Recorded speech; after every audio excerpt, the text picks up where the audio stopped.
I'm still very happy po na kahit bronze.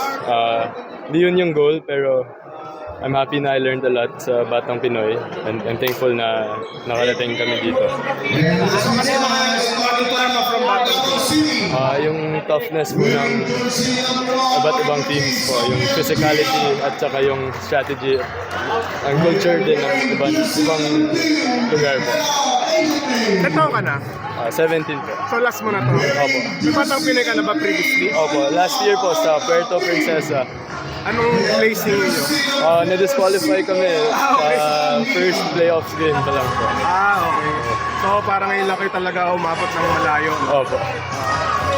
Paul, kasi we also know na naglaro na gano'n ka sa Basketball Without Borders, right? Yes po. Just talk about your experience there. That was probably one of the best experience na I've ever had po, kasi I learned a lot galing sa mga NBA coaches po at saka sa ibang NBA players din, and then yung nakalaro ko kasama ng ibang players sa iba't ibang countries po all around Asia. Sino ba yung mga NBA player na nandun? Si Jared Dudley po, at saka si Tyrese Maxey and Derek White po. That was in Singapore, right? Yeah. So how does it feel to be recognized as one of the Philippines' best, that you have potential for the future?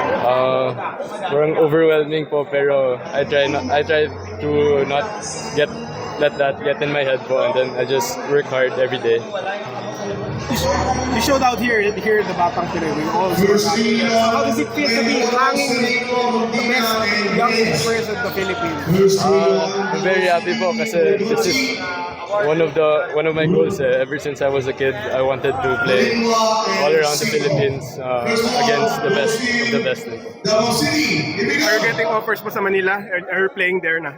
Hindi pa po. Sa Taitung pa rin po. Taitung pa rin? Yeah. Ilang years ka pa sa Taitung? Last ko na po. I'm currently grade 12 po. Grade 12. At sa college, wala pa? Wala pa po.